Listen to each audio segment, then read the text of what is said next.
Assalamualaikum viewers, this is your host and your host Aisha Ahmed and welcome back to another episode of Beyond Textbook.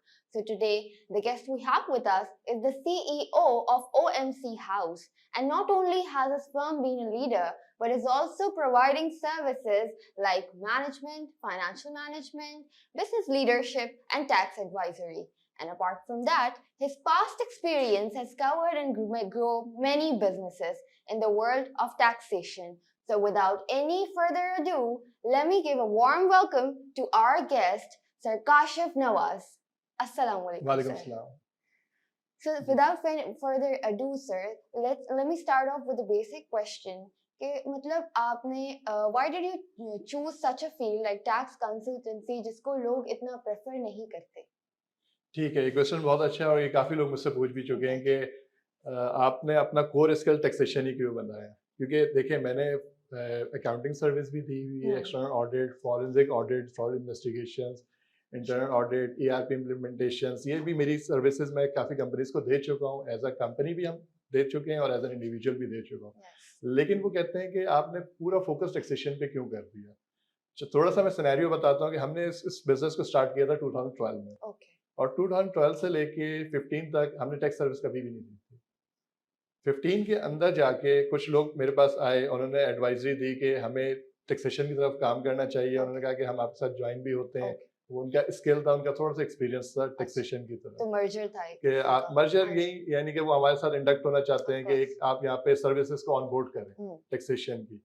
अच्छा, फिर जब आपको कोई idea देता है तो फिर आप उसके पीछे वर्किंग शुरू करते हैं। तो फिर मैंने वर्किंग स्टार्ट की और मैंने देखा कि हो क्या रहा है, क्योंकि मेरा एक काम करने का तरीका ये है कि जो भी चीज़ हो उसकी आप जाके प्रैक्टिकल एग्जीक्यूशन देखें कि होना कैसे है। तो हमने इसको स्टार्ट किया, सर्च करना स्टार्ट किया। अच्छा, 2014 के अंदर ऑनलाइन सिस्टम आया था जो आप आईरिस के नाम से आप देखते हैं। उससे पहले मैनुअल फाइलिंग होती थी।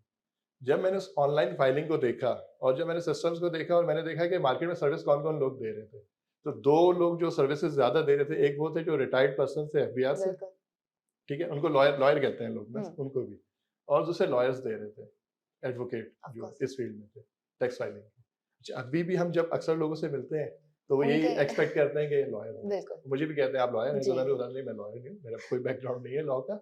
और फिर मैं उनसे एक क्वेश्चन करता हूँ जो आपसे भी करूँगा, ठीक है, टैक्स फाइलिंग, टैक्स कंप्यूट कैसे होता है? प्रॉफिट पे या इनकम पे? सैलरीड है तो इनकम पे होगा और वरना प्रॉफिट पे होगा। प्रॉफिट की बेस क्या है? फाइनेंशियल्स, ठीक है, मतलब प्रॉफिट एंड लॉस का पीएनएल बनेगा, ये बैलेंस शीट बनेगी, ठीक है, मतलब अकाउंटिंग। लॉ में अकाउंटिंग का पढ़ाते हैं, अकाउंटिंग पढ़ते हैं, वो कर कैसे रहे? तो वो चल रहे थे एक पुराने तरीके पे प्रैक्टिस पे। इवन बहुत से रिटर्न्स जो टैक्स रिटर्न मेरे सामने आते थे उसमें वो क्या करते थे, गोल्ड हमें गिफ्ट में मिला, जीरो प्राइस पे रख दिया। अब जो अगर आप इस पोर्टल को देखेंगे, ये बेसिक रिकंसिलिएशन है। अगर मैं बहुत आपको सिंपल करके एक्सप्लेन करूँ ना, तो जो इस साल आपकी ओपनिंग वेल्थ है, ये साल आपने स्टार्ट किया फाइनेंशियल ईयर, जो भी आपकी ओपनिंग वेल्थ है, जो मतलब पर्सनल की बात कर रहा हूँ, अगर आपकी वेल्थ है 1 मिलियन, इस साल आपने अर्न किया 1 मिलियन मोर, जिसमें से आपने एक्सपेंस आउट कर दिया 0.5, तो आपकी वेल्थ का इंक्रीमेंट होगा 1.5 मिलियन क्लोजिंग। तो ये रिकंसिलिएशन है ओपनिंग का क्लोजिंग के साथ। जब आपने उस वैल्यूएशन को गोल्ड को जीरो पे डाला हुआ है, तो जब आप उसको सेल करेंगे तो आपको तो मिलेगा कैश, तो वो इन कैसे होगा? जी सारी, तो वो अनरिकंसाइल्ड अमाउंट में आ जाएगा। तो इस तरीके के फ्लॉज। फिर एक फ्लॉ क्या होता था कि आप, क्योंकि आपका बैकग्राउंड जो है वो अकाउंटिंग का, तो आप इसको समझ सकेंगे, जो वहां लोग नहीं समझ रहे थे। मैंने एक गाड़ी बुक की इंस्टॉलमेंट के ऊपर, ठीक हो गया। अब मैंने उस गाड़ी की इंस्टॉलमेंट जब पे करता हूँ, एक तो मैं उसका प्रिंसिपल अमाउंट पे करता हूँ और एक उसके ऊपर मार्कअप। मार्कअप आपका कॉस्ट का पार्ट होता है या उसकी वैल्यूएशन में ऐड होगा? कॉस्ट का पार्ट होगा ना। वो क्या करते हैं, उस गाड़ी की वैल्यूएशन ही उतनी कर देते थे रिटर्न फाइल करते हैं, उसको कॉस्ट और एक्सपेंस में नहीं लिखते। उनका बैकग्राउंड नहीं था। फिर एक और प्रॉब्लम आया बहुत ज्यादा लोगों को। क्या प्रॉब्लम था कि उन्होंने फ्लैट्स या अपार्टमेंट या प्लॉट्स बुक की, तो वो वेट कर रहे हैं कि जब ये पोजेशन लेंगे उस वक्त इनके रिटर्न में डिस्क्लोज होगा। मेरे हिसाब से आज डिस्क्लोज करो, जितना आप इन्वेस्ट कर चुके हो उसको कैपिटलाइज करो, जो पेबल है उसको पेबल में रिकॉर्ड कर लो कि इतना बाकी है आपका। क्यों? उसकी वजह समझे। फर्स्ट करें, आपका है फ्लैट 5 मिलियन का, आप हर साल 1 मिलियन देते हैं, तो हर साल आप 1 मिलियन के लिए अकाउंटेबल है ना इनकम के।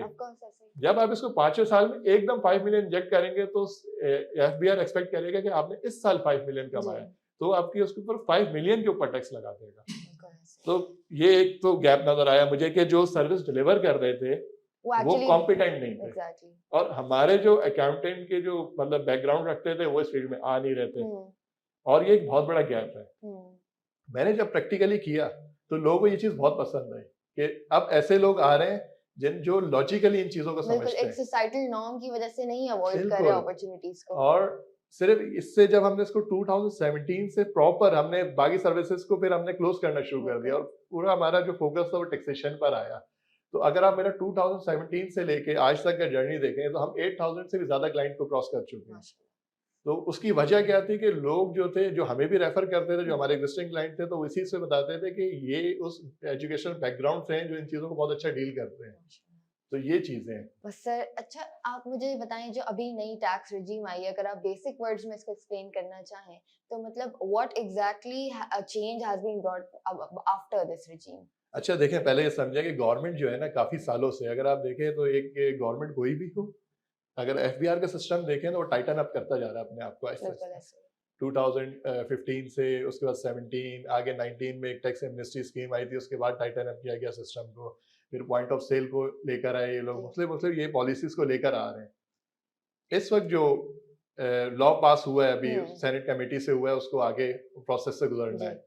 उसके अंदर ये पहली जो सबसे जो मेजर जो हिट लगने वाली है नॉन फाइलर्स को, वो ये कि उनके बैंक अकाउंट बंद हो जाएंगे। तो और बैंक कितने अकाउंट आप सारे ऑपरेट ही लोग नहीं हैं कर जो सकते, अभी नॉन फाइलर्स हैं, मतलब मेजॉरिटी अभी फाइलर नहीं हुए हैं। फाइलर नहीं है। हमने डाटा लिया रैंडम हम्म, बैंक से, जो आज हमारे जो नेटवर्किंग में यस लोग हैं, तो कह रहे हैं कहीं 60%, कहीं 70% लोग नॉन फाइलर हैं, उनके टोटल जो अकाउंट्स उनके पास हैं। जी। तो ये एक बहुत बड़ा गैप है। अगर आप सिर्फ कराची की ही बात करें तो इनकम टैक्स की बात करते हैं, जिस विच इज जी। Non filer and filer, Yeah. तो मेरे हिसाब से 4 to 5 मिलियन लोगों ने आना है सिस्टम में। ठीक है, ये गैप, इसको आप। बिल्कुल। सेकंड, जो गवर्नमेंट ने एनालाइज किया है, 4 मिलियन रिटेलर्स हैं पूरे पाकिस्तान में जिनको रजिस्टर्ड होना है सेल्स टैक्स। तो अब आपको पता है कराची जो मेजर है, बिल्कुल। अगर हम उसको 50% पे भी ले लें, 2 मिलियन तब भी कितना सेल्स टैक्स टैक्स का है। क्लाइंट आपके पास प्रोस्पेक्ट में नजर आ रहा है। 4 मिलियन ये ले लें, ठीक है।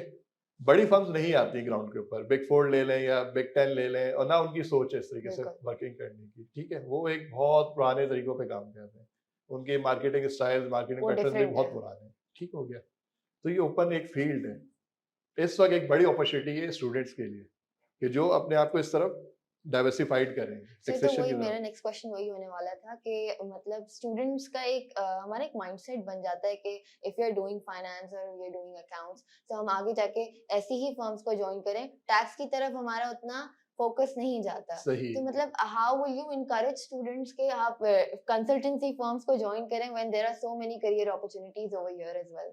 देखिए, मैं आपको ना बिल्कुल प्रैक्टिकल की बात करूंगा, बिल्कुल प्रैक्टिकल। लोगों को ये बहुत वो लगता है, लेकिन मैं क्योंकि लोगों से प्रैक्टिकल बात ही करता हूँ, किसी भी स्टूडेंट का या किसी भी प्रोफेशनल बंदे का मेन फोकस पैसे कमाने में। बिल्कुल। ये एक स्टेट है। बहुत से लोग जिस तरह की भी बातें कर लेना कि कि हम नहीं बहुत पैशनेट हैं, स्टार्टर्स। ये एक डे एंड पे, क्योंकि मैं काफी प्रोफेशनल्स के साथ सालों से काम कर रहा हूँ, सर्विसेज दे रहा हूँ, 8000 लोगों की बात कर रहा हूँ, कई लोगों को मिल चुका हूँ। तो ये बहुत एक ओपन बात है जी। कि हर प्रोफेशनल, तो मैं लोगों को भी कहता हूँ कि अगर मुझे पैसे ना कमाने तो मैं भी सुबह ऑफिस नहीं आता, मैं क्यों आऊंगा ऑफिस में, सही कहीं और बात। जाना पसंद करूंगा ना। Of course. ठीक हो गया। तो पैसे, ठीक है।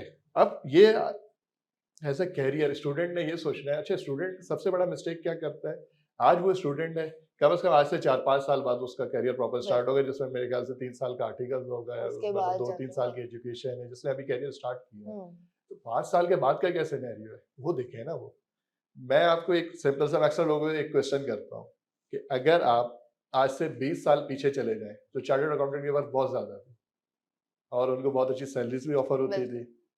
वो लैप्स क्यों हुआ है?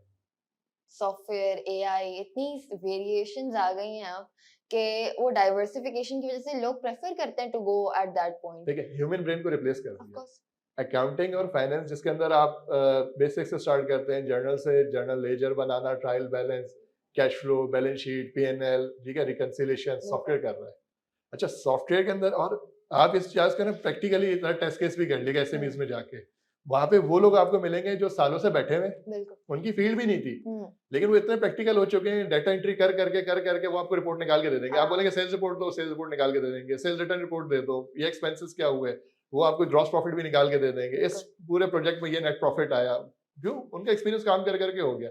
सारी सपोर्ट उन्हें वो सॉफ्टवेयर कर रहा है। पहले क्या था, ह्यूमन ब्रेन की वैल्यू थी कि वहां जाके आपका दिमाग इस्तेमाल होता था, रिकंसाइल आपने करके हर देना, अब तो चीज। सॉफ्टवेयर कर रहा है और आप सीधा सीधा सॉफ्टवेयर को सीधा करते हैं, चीज़ें सारी रिपोर्ट सीधी हो जाती हैं। बिल्कुल ऐसे और हम भी यही एडवाइस करते हैं इन फ्यूचर क्लाइंट्स को, देखें एक तो ह्यूमन ब्रेन से एरर भी हो सकता है, एरर का चांस भूल बहुत कम हो सकता है, जाता है। भूल भी सकता है ना, बिल्कुल। सुस्ती कर सकता है, और फिर आज आपके पास वो बंदा है, कल कहीं और होगा।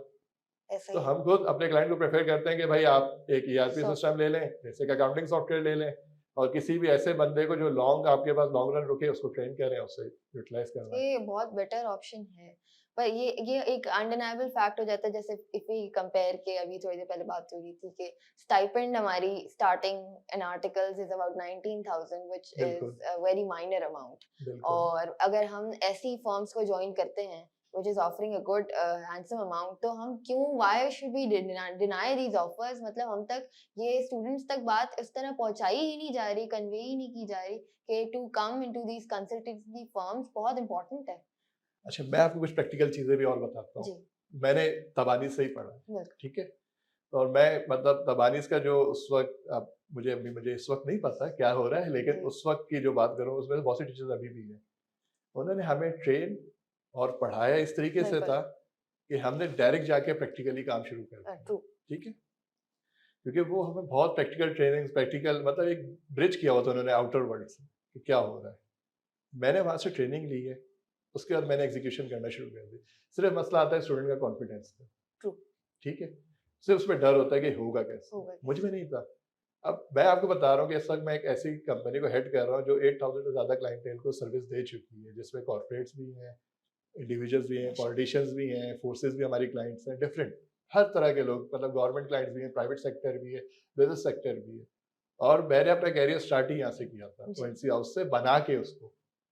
मुझे किसी ने ट्रेन नहीं किया, ये मैं आपको बता दूं, क्योंकि आप ऑलरेडी जो आपका ये जो स्ट्रक्चर है एजुकेशन की, आपको ट्रेन कर चुका होता है और बिल्कुल आपके ऐसे। टीचर्स बहुत अच्छे हैं। तो मसला आता है सिर्फ आपका कॉन्फिडेंस का। जी अच्छा, दूसरा ये है कि मैं आपको सिंपल बात बताता हूँ कि मैं क्यों प्रेफर करता हूँ डिफरेंट मॉडल में। जब मेरी कंपनी अब एक डिफरेंट मॉडल पे काम कर रही है, इससे पहले क्या होता था, और अगर हमारे टाइम में आप चले जाएं तो हम हमारे दरमियान डिबेट होती थी कि कौन सी अच्छी जॉब किसको मिलेगी, कौन बिग फोर में चला जाएगा, कौन मल्टीनेशनल में चला जाएगा, कौन कहीं कहाँ जाके अच्छी जॉब ऑप्ट करेगा। बिल्कुल। लेकिन देखिए पाकिस्तान में एक ट्रेंड होता है, और ट्रेंड क्या, अब लोगों को समझ भी आना शुरू हो गया, सच समझ आना शुरू हो गया कि आपको फायदा अपने बिजनेस में। बिल्कुल बिजनेस एक अलग चीज है, जॉब बिजनेस को हम उस तरह ट्रीट ही नहीं कर सकते जिस तरह क्योंकि बिजनेस बिजनेस के अंदर मैंने दो चीजें देखी हैं जो मतलब इससे डिफरेंस करेगा आपका जॉब से। जी जॉब में जो ग्रोथ है वो सामने वाला डिसाइड करेगा, आपका एम्प्लॉयर। वो आपको पूरा प्लान देगा कि 1 ईयर बाद इंक्रीमेंट होगा, 2 ईयर, 3 ईयर, सिर्फ फाइनेंशियल ग्रोथ नहीं बल्कि आपके स्किल का भी ग्रोथ, कि वो आपको कहेगा मैं इस डोमेन पे काम करवाऊंगा आपसे 3 महीने, चले फिर 3 महीने बाद मैं आपको ये काम भी सिखा दूंगा, इसकी भी ट्रेनिंग दूंगा, एक पूरा प्लान रखा होता है। और थोड़ा सा क्लेवर भी होते हैं ये जो एम्प्लॉयर्स होते हैं ना, कि इस स्टाफ को कितना लंबा लेके चलना है मैंने अपने हिसाब से। जब उनके काम का नहीं होता तो फिर उसका भी प्लान वाइंड अप कर देते हैं, जो हो रहा है। मैं वो बात कर रहा हूँ जो हो रही है इस वक्त, ठीक है। एक ये, दूसरा ये है कि आपने बहुत अच्छा किया काम साल भर, और साल के आखिर में जाके आपके आपके एम्प्लॉयर से कोई बात खराब हो गई तो आपका पूरा साल एक जीरो कर एनवायरनमेंट देगा। का भी एक बड़ा फैक्टर प्ले करते हैं। ठीक है। तो जी दूसरा ये है कि जब ग्रोथ सामने वाले के हाथ में है ना तो आपको बहुत लंबा वेट करना पड़ेगा। जब ग्रोथ आपके अपने हाथ में है ना तो फिर आप बहुत तेजी से आगे जाएंगे। ठीक है, मैं आपको अपनी एक सोच बताता हूँ जो मैंने, एक रॉबर्ट कियोसाकी है, उनकी एक बहुत अच्छी बात लगी थी। उनकी एक बुक है rich dad versus poor dad. उसमें उन्होंने सिंपल सी एक बात की थी जो मैंने अडॉप्ट की, कि दो बंदे हैं जिनके पास पैसे ही नहीं है, माइंडसेट का फर्क है। जी पहले बंदे को अगर आप बोलेंगे ना कि आप ये गाड़ी बाय कर ले, वो कहेगा I can not afford it, कि मतलब अफोर्ड नहीं कर सकता, और उसकी डायरेक्शन भी वैसी होगी, वो उसी तरीके से सोच रहा होगा कि भाई मैंने तो ये सोचना भी नहीं। जबकि ऑन द अदर हैंड दूसरा जो होगा वो कहेगा how can I afford it, and वो उसको स्टार्ट करेगा। मैंने जब इसको एज अ बिजनेस अपॉर्चुनिटी लिया और मैंने शुरू किया डायरेक्शन, तो मुझे पता था कि इतने नंबर ऑफ क्लाइंट्स इस प्राइस पे करूंगा, इस तरीके से सर्विस दूंगा, यूं स्ट्रक्चर बनाऊंगा, यूं उनको मार्केट करूंगा, तो मेरे ये design I totally agree sir, क्योंकि इंसान की सक्सेस उसकी थिंकिंग से स्टार्ट होती है। बिल्कुल ऐसे ही है। बिल्कुल हाँ, वो स्टार्ट ही वहीं से होता है कि आप जो जैसा सोचते हैं you get it and you achieve it in the future. अच्छा सर, जैसे आपने एक्सप्लेन किया, तो एक apart from all this work, मतलब आप जनरली जब काम नहीं होता या not in your consultancy firm, तो आप वैसे क्या करते हैं, योर हॉबीज या मतलब पार्ट टाइम थिंग्स? अच्छा, देखिए मैंने ना 2-3 हॉबीज़ रखी हुई हैं हुँ। अपने लिए ना, अब उसको हॉबीज़ कह लें या आप बेहतर समझेंगे, मैं तो बिल्कुल एक सादा, क्योंकि हाँ, वो मेरे मतलब सक्सेस का जो फैक्टर है ना, वो ये है कि मैं कनेक्ट हूँ लोगों से, ठीक है? सिंप्लिसिटी। सिम्प्लिसिटी, ह्यूमन साइकोलॉजी, बिल्कुल, ठीक है? Human behaviour. इवन मैं अपनी टीम को भी अब ट्रेन करता हूँ तो मैंने बताता हूँ, इस क्लाइंट से हमने मीटिंग की है तो ये इनके माइंड में अब ये चल रहा बिल्कुल। होगा।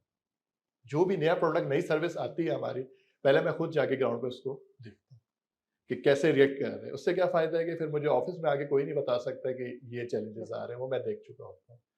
तो क्योंकि ह्यूमन कनेक्शन, ह्यूमन हुँ, इंटरेक्शन, सोशलाइज़िंग, ये बिल्कुल। आपका सबसे बड़ा कैपिटल है। Yes, true. तो मेरी कोशिश ये होती है कि एक तो ये है कि मैं मुख्तलिफ लोगों से मिलता हूँ और डिस्कशन करता हूँ डिफरेंट जी। चीज़ों की। एक हॉबी तो मेरी ये, हॉबी कह लें आप, इसको जो भी कह लें, तो मैं मिलता हूँ लोगों से जाके ना, एक ये है। बिल्कुल। और दूसरा ये है कि रात को सोने से पहले, क्योंकि मेरा पूरा दिन ना दिमाग का काम है, मतलब आपको पता है ये बोर भी कर देते हैं फाइनेंशियल और ये सब चीज़ें, प्लानिंग वगैरह। बिल्कुल। तो मेरी एक आदत है कि रात को सोने से पहले कोई भी एंटरटेनमेंट की चीज़ देखूँगा, चाहे वो छोटी मूवी देख ली, अब उसको पीसेस में हुँ, देख लेंगे, ज़्यादा टाइम नहीं मिल रहा। कोई ड्रामा देख लिया, हुँ। कोई भी चीज़ एंटरटेनमेंट की, तो वो वो माइंड रिलैक्स रिलैक्स हो करता है, जाता माइंड है, ऑफ रिलैक्स। कोर्स। ब क्योंकि नेसेसरी है एक दूसरा पूरा। ये है कि आप जब आप अपना बिज़नेस कर रहे हैं ना, तो चीज़ों को आप अपने हिसाब से कंट्रोल ट्रू। करते हैं, ठीक है? आप अपने अंदर का बच्चा जो है ना, उसको नहीं मारें। लोग बड़े वो सीरियस होने शुरू हो जाते हैं, एटीट्यूड आना शुरू हो जाता है और बड़ा ही एक अपनी अपनी मुश्किल ज़िंदगी कर देते हैं। तो मैंने अपनी ज़िंदगी को बहुत रिलैक्स रखा हुआ है। लोगों जी। से जाके फिर वैसे ही सोशलाइज़ करता हूँ, वैसे ही बैठ के बात करता हूँ, वैसे ही उसी तरह की बात करता हूँ, कि वो मुझे ये माशाल्लाह, बहुत इंटेलेक्चुअल ना समझे, क्योंकि वो पूरा दिन मैं काम कर रहा हाँ, हूँ, जब क्लाइंट से मिल रहा हूँ ट्रू, ना। तो ये चीज़ है, अगर माशाल्लाह हॉबीज़ सर। वगैरह की। अच्छा सर, एक general advice for the students के मतलब हु आर अपकमिंग और अपने करियर में कुछ परस्यू करना चाह रहे हैं या मतलब आना चाह रहे हैं, तो एक अच्छा, जनरल एडवाइस क्या देना जनरल चाहेंगे? एडवाइस के साथ मैं एक अपॉर्चुनिटी भी देता हूँ हुँ, स्टूडेंट्स को ना, दोनों चीज़ों की बात कर रहा हूँ। जनरल एडवाइस तो मैं अगेन वही कहूँगा जो मैंने पीछे एक्सप्लेन किया है, कि आपको जो है वो अपना कॉन्फिडेंस जो है ना, जी, ठीक है? अच्छा, एक और आसान बात बताऊँ मैं, जिसको आप सर्विस देने जा रहे हैं वो डम्ब है, क्योंकि उसको तो पता ही नहीं, जभी तो आपसे सर्विस माँग रहा है, बिल्कुल, ठीक है? तो आप अपना कॉन्फिडेंस जो है ना वो रखें, और जो आपको पढ़ाया गया वो बहुत कुछ है, क्योंकि आपके जो मुकाबले में जो लोग सर्विसेज़ दे रहे हैं ना, उनकी तो ये फील्ड भी नहीं है, ट्रू, ठीक है? ये आपका कॉन्फिडेंस होना चाहिए। दूसरा अपॉर्चुनिटी क्या ये है कि हमारी कंपनी डिज़ाइन कर रही है एक हाइब्रिड मॉडल, जिसके अंदर हम स्टूडेंट्स को उनको पूरा बिज़नेस इंफ्रास्ट्रक्चर देंगे, कि वो अपना बिज़नेस हमारे साथ कनेक्ट होके कर सकते हैं, यस, जी, ठीक है? इस हाइब्रिड मॉडल पे अभी हम काम कर रहे हैं और तकरीबन कंप्लीट हो चुका है, हम इसको नेक्स्ट वीक में अनाउंस भी कर देंगे। किस इंशाल्लाह। तरीके से करेगा, क्योंकि मैं ये देख रहा हूँ कि स्टूडेंट्स बहुत मेहनत से पढ़ रहे होते हैं, हुँ, उतना टाइम हर किसी का नहीं, देखिए एक ड्रीम होता है, काम ट्रू, करना, विज़न होता है, तो हम उनके साथ मतलब उनको एक्सप्लॉइट ना करें। हुँ, उन्हें अगर हम एक डायरेक्शनल गाइडलाइन दे रहे हैं, तो वो भी तो ये सब चीज़ें अचीव कर लेंगे, जो बिल्कुल, हमने की है। अच्छा, अब फ़ायदा ये होगा कि हमने बहुत सी चीज़ें गलत भी की थी, हुँ, जो अब हमारा एक्सपीरियंस है। तो जो अब नया आएगा उसको हम बिल्कुल डायरेक्शन भी देंगे, गाइडलाइन भी देंगे कि उसको रिजल्ट्स मिलें बिल्कुल, सीधा-सीधा। बिल्कुल। और मैं आपको इसमें प्रैक्टिकल कैलकुलेशंस बता रहा हूँ कि जिस तरीके से आपने बताया स्टाइपेंड क्या दे रहे हैं आजकल फॉर्म्स वाले, 19,000 और 1 साल बाद कितनी हो जाती है? 1 साल बाद भी तकरीबन 2-3 हज़ार का इंक्रीमेंट होता है, ज़्यादा बस नहीं। 2-3 हज़ार का जी, इंक्रीमेंट, ये तो ख़ैर बहुत ही छोड़े, इस पे ख़ैर अलग बात है। माइनर, लेकिन इस वक़्त जो सिनेरियो बन रहा है, जो नया टैक्स रिजीम आया है, जिसके अंदर आप बैंक अकाउंट्स ऑपरेट नहीं कर सकते, हुँ, आप प्रॉपर्टी बाय नहीं कर सकते, ठीक है? आप मोटर व्हीकल बाय नहीं कर सकते, आप उसका शेयर्स इन्वेस्टमेंट नहीं कर सकते, म्यूचुअल फंड इन्वेस्टमेंट नहीं कर सकते। ये शुरू की 5 पाबंदियाँ हैं, इसके बाद ये 15 पाबंदियों तक जाएगा। तो इवन हर बंदे ने सिस्टम में आना ही है, ऑफ कोर्स, ठीक है? और देखें, आपकी बात कर लेते जी, हैं। अब आपका एक सोशल नेटवर्क तो होगा, एक फैमिली है, जी, फ्रेंड्स हैं, ऑफ मुख़्तलिफ़ कोर्स, लोग हैं। तो ये सारी सर्विसेज़ की नीड उनको भी पड़नी है। हुँ, तो जब आप खुद ही सर्विस दे रहे होंगे, तो वो आपको ट्रस्ट करेंगे। बिल्कुल ऐसे, क्योंकि टैक्स वो मैटर्स है जिस पे लोग ट्रस्ट के बगैर काम नहीं करते ट्रू, कभी भी। वो ट्रस्ट करेंगे तो आपसे सर्विस लेंगे, ठीक हो ऐसे गया? ही है, तो ये अपॉर्च्युनिटी हर किसी के लिए बन जाएगी। तो यही हमारा प्लान है कि हम इस तरीके से करके लोगों को इस अपॉर्च्युनिटी में लेकर आएँ। बिल्कुल, अच्छा, मैं आपको बिल्कुल प्रैक्टिकल कैलकुलेशंस दूँगा, जो इस अपॉर्च्युनिटी को अवेल करेगा और जैसे ये लॉ बिल्कुल कंप्लीटली पास हो जाएगा, हुँ, पार्लियामेंट से प्रेज़िडेंट साइन कर देगा और ये हुँ, लॉ बन जाएगा, जी, विद इन अ मंथ वो 6 डिजिट में अपनी इनकम को ला सकता है पर मंथ माशा ईज़िली। कहाँ 19,000 है जिसके 1 साल बाद भी 3,000 बढ़ रहा है, और कहाँ 6 डिजिट सैलरी है। अच्छा, जो मैं आपको बता रहा हूँ, ये मेरे साथ जो पहले से लोग काम कर रहे हैं, वो पहुँच चुके हैं, फैक्चुअल बेसिस, फ्रैक्चर बिल्कुल, में। हमारे पास रिजल्ट्स हैं। मैं मतलब आपसे हाइपोथेटिकल बात नहीं कर जी। रहा, ये रियलिटी है। ये चीज Thank you so much, sir, for your time. Really enjoyed all the insightful facts. Thank you so much, viewers. Till then, take care, and we'll meet you in the next episode.